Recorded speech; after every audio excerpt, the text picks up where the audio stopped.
Here's a narrated lecture version of the Hume-Rothery rules for solid solution formation, base solution formation, based on your provided slides. It's lecture, Hume-Rothery rules for solid solution, subject, material science, alloy design, phase diagrams. Slide 1. Welcome to this session on the Hume-Rothery rules for solid solution formation. These fundamental rules guide our understanding of which elements can form substitutional solid solutions, a core principle in alloy design and phase stability. Slide 2, Introduction. To begin with, a solid solution occurs when atoms of a solute dissolve in a solvent, forming a single-phase structure.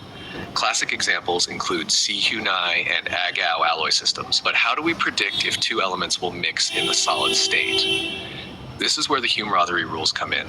They provide a framework to determine the conditions under which substitutional solid solutions are likely to form. Slide 3, Rule 1, Atomic Size Difference. The first rule is atomic size compatibility. For a successful solid solution, the atomic radii of the solute and solvent should differ by less than 15%.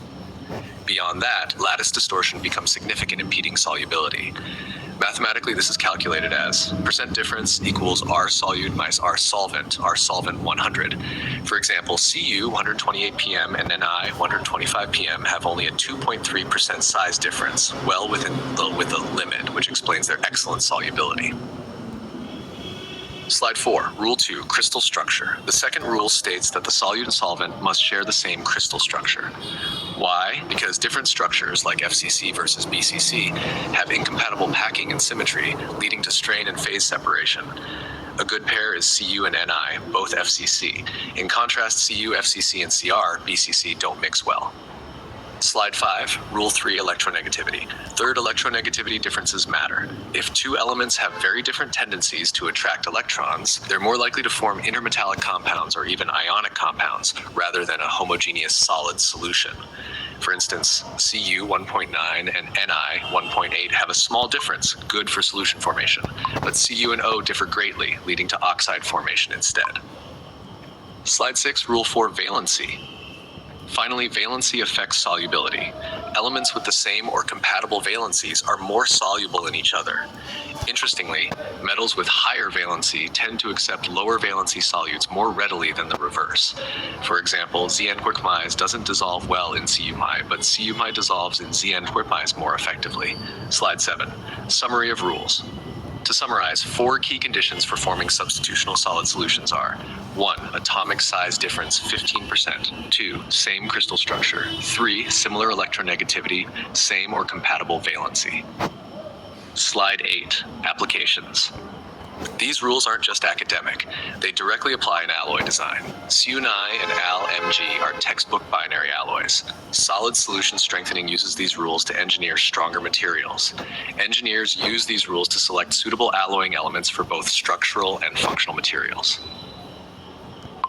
Slide 9, Quiz Recap. Let's test your understanding with a few questions. 1. Why can't FCC and BCC metals easily form solid solutions? 2. Calculate the atomic size mismatch between Mg 160 ppm and Zn 135 ppm. 3. Given Al 1.5 and Mg 1.2 as electronegativities, would they form a solid solution? Take a moment to reflect or discuss in groups. Answer: FCC versus BCC compatibility. The answer to question 1, FCC and BCC structures have different atomic arrangements and packing factors, leading to strain and incompatibility. This violates the crystal structure rule. Slide 11, answer: Mg and Zn atomic size mismatch. For question 2, calculate percent difference equals 160 minus 135, so 135 times 100 equals 18.5%. This is greater than the 15% threshold, so Mg and Zn are not ideal candidates for extensive solid solubility.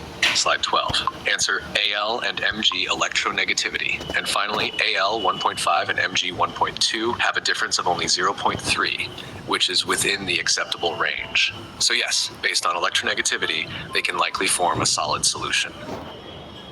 In conclusion,